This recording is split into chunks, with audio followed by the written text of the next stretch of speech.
Welcome to Lola's Frugal Life Podcast. If you're on a mission to be more frugal with both your time and money, you're in the right place. In this podcast, we talk about topics that help enhance living a frugal lifestyle. The goal is to save time and money where we can so that we can use the rest on what matters most to us. We talk a lot about both time and money management so that we can waste as little as possible on both. We do this while also embracing a progress over perfection mindset. If that sounds good to you, then please stick around for the latest episode right after a few quick words from our sponsor. Hi everyone, welcome back to Lola's Frugal Life Podcast. Before we get into the topic that I want to talk about today, just a little quick life update. I'm really excited because our Magic Bands arrived last week for our Disney trip that we're planning next summer.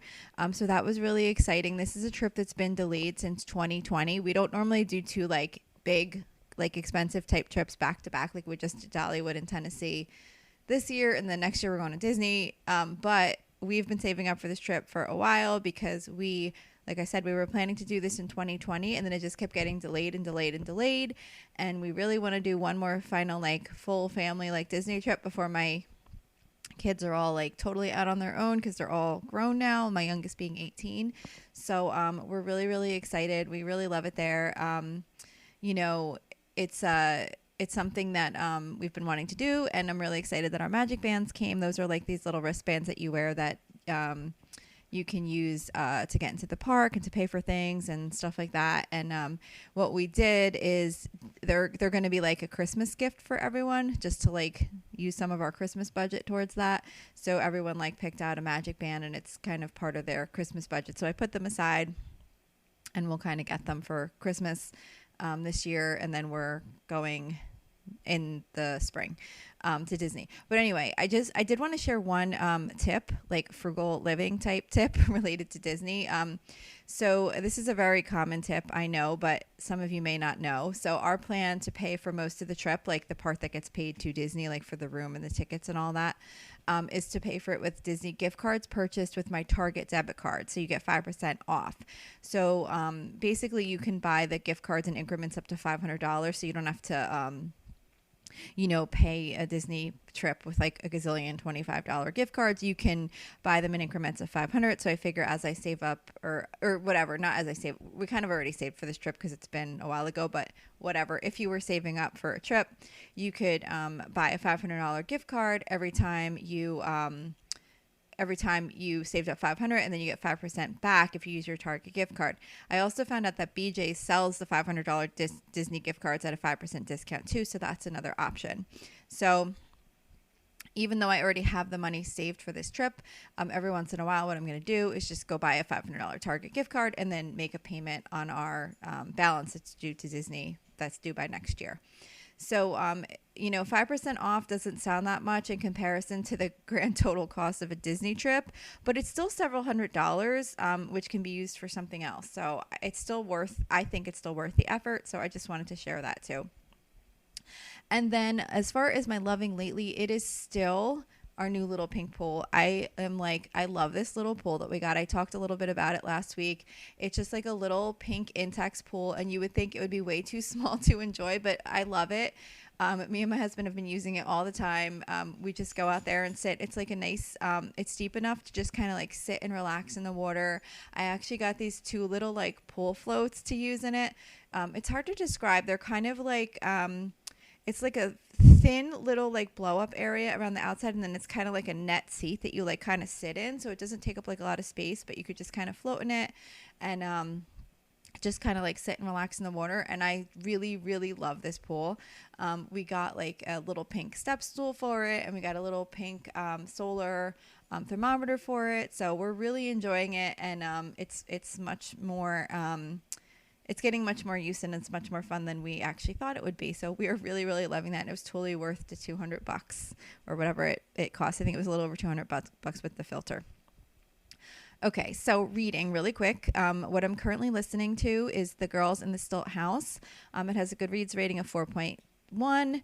I don't have much to say about the book yet because I really just started it, but it takes place in the 1920s, Mississippi. It's supposed to have like a similar vibe to Where the Crawdads Sing, and I did really like that book, so we'll see how this one goes. I just finished The Time Traveler's Wife. That one has a Goodreads rating of 3.99. I did like this book, but I don't know. I feel like I'm being really picky lately because it wasn't like a standout for me. I had heard really good things about it. It was an unusual twist on time travel and relationship built around it, which I really did enjoy. So overall, I'm glad that I read it. I wouldn't say it was like one of my favorites, but I did enjoy it. So that's that.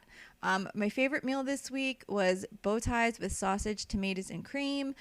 It's just, I love one pot recipes where you could just like cook one. Well, it's not technically one pot because you have to boil the pasta in another dish, or not dish, whatever you call it, a pot.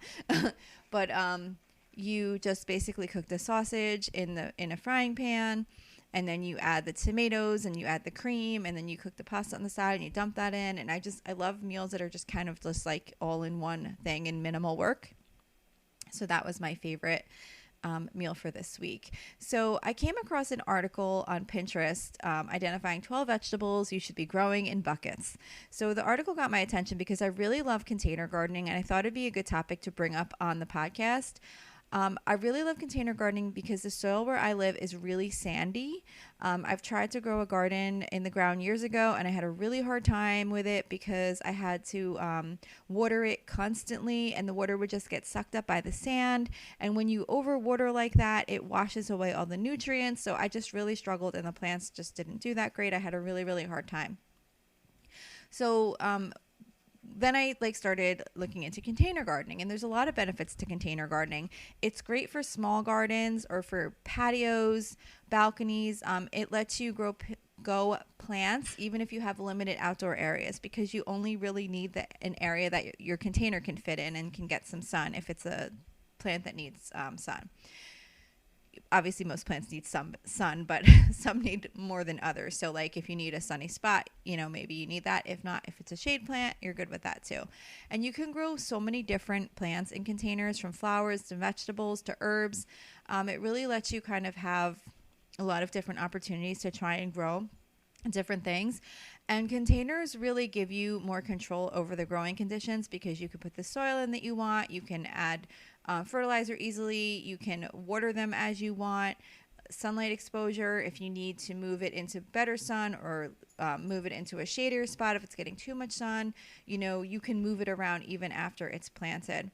And I have found with insects, when the plants are closer to the ground, the insects are more likely to eat at plants than when they're in containers, because I think certain insects live in the soil and then they'll nibble away at your leaves, where I have not found that as much in containers.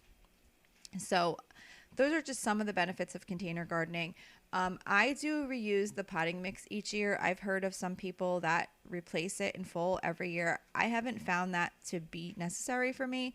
I just dump the containers out into a wheelbarrow, and then I add some fertilizer and usually a fresh bag or two of potting mix, and then just kind of mix it all together and put it back and refill the containers with that mixture. I do tend to try to grow things that are very easy to grow and don't have a lot of needs as far as nutrition and stuff to do well. So maybe if you were growing plants that had more specific requirements to do well, maybe you do need to do fresh soil or do other things. But I just basically use it, just kind of freshen it up a little bit. A few years ago, I also got this tiered planter called a green stalk, and I really, really love it because I can grow a ton of different herbs in it. It's basically got different tiers of planters that kind of all stack together, and they come apart, and you fill them with soil, and you plant your plants in little pockets. You could do herbs, or you could do flowers, you could do all kinds of stuff. And then they all stack on top of each other, so it's this tiered planting thing. And what I like about it too is it has a little reserve at the top, and you just pour the water in the reserve, and it drips down through the whole thing and waters all of the plants. So it works out really well.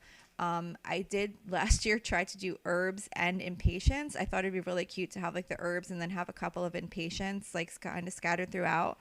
The impatiens did amazing in there, so they could not be mixed with herbs again in the future because they choked out all of my herbs. They looked beautiful. It was this big, giant, beautiful tower of impatience.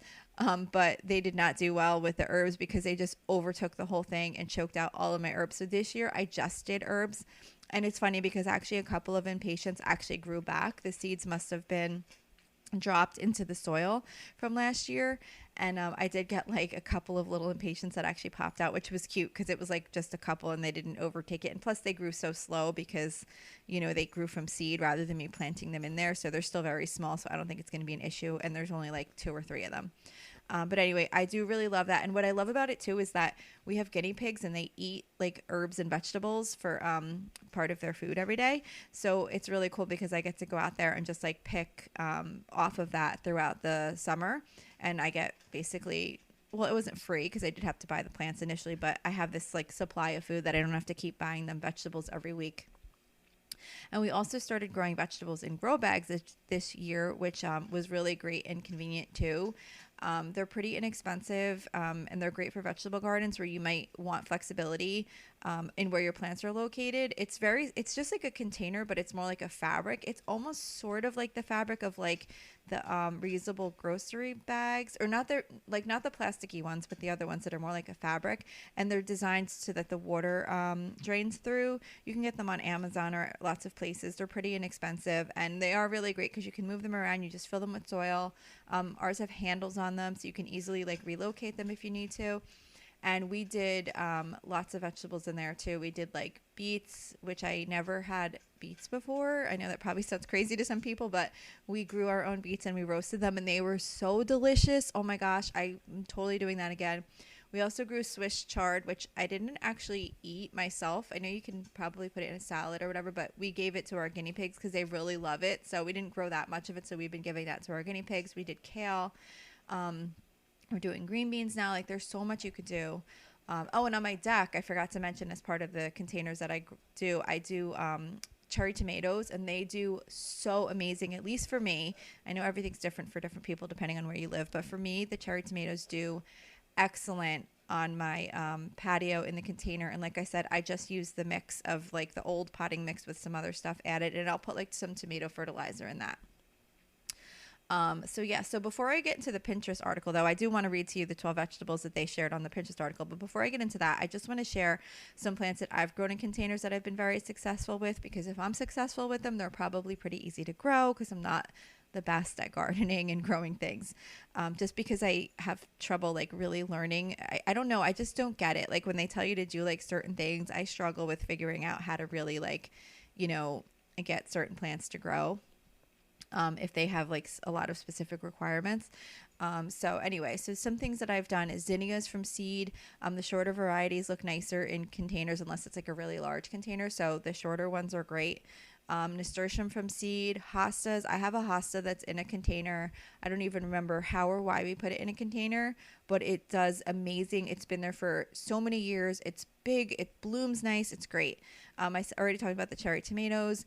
Basil, we did plants and seeds this year, and I was amazed how quickly the seeds actually grew into full plants. So I would definitely do seeds again next year. It's not even really necessary to buy the plants, I feel like, for me. In my green stalk, I grow parsley, marjoram, basil, lemon balm, thyme.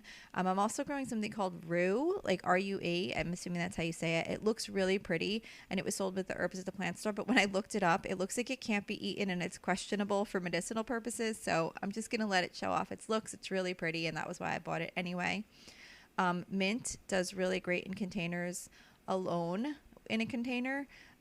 Because if you put it in a container with something else or you put it in the ground, they can be really invasive and they definitely take over other areas and they'll choke out your plants if you put them in a container with something else.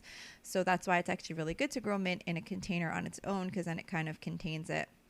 And my mint has come back every year so far for a couple of years. So I'm not sure how long it can keep coming back for, but I have a couple of mint varieties. We have like 3 different mints. My favorite is pineapple mint because it's really pretty. I don't know if they're all this way, but mine is kind of like a variegated plant. So it's kind of like got like a really pale parts on it and the greener parts, and it's really pretty. So I really like that. Hyacinth bean vines, I save the seeds every year. Although somehow I messed up the seeds this year and I need to start over again. I've planted them 3 separate times now this summer, and every time not one seed has germinated. I've never had that happen before. Every year I save them. I keep them in the same drawer in the kitchen. in a bag with a paper towel, and I keep them cool and dry.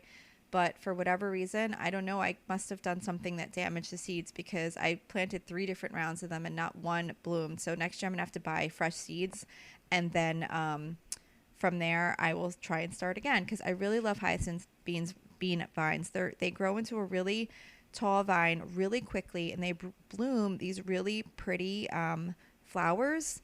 They have like a bean, like that looks like peas almost kind of, but it's purple, and then they bloom a really pretty purple flower, and they grow really nice, like really big if you want them to like grow up a trellis or a pergola or something like that. But I don't know. I put them in buckets at the corners of a pergola, and they grow right up. So they do really well in containers. That was my point, but I'm going to try them again next year. And then, of course, some common annuals like petunias and patience. Those all do really well in containers. There's so many different varieties that you can get at the garden shop.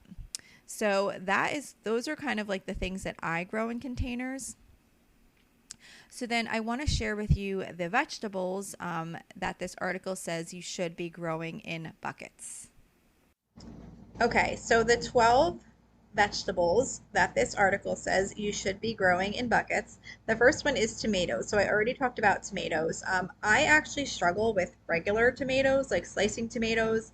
I do really, really well with cherry type tomatoes, grape tomatoes. I've done okay with like Roma type tomatoes, but cherry tomatoes do the best for me, and they taste really delicious. I don't know if it's my area. I don't know if it's the soil I'm using, but I really struggle with regular tomatoes. They look like they're doing amazing, and then right before they ripen, they start splitting and rotting, and I know there's all kinds of different reasons for that, but again, I'm not good at I get overwhelmed with all the different ways to do things, because just like many other things, everyone has a different opinion on how to do things, and then I read all these different things that have different ways to do stuff, and I want someone to just be like, this is what you do, and that's it. So I get overwhelmed, and I don't know how to deal with it, so I wind up just kind of giving up on those more difficult ones.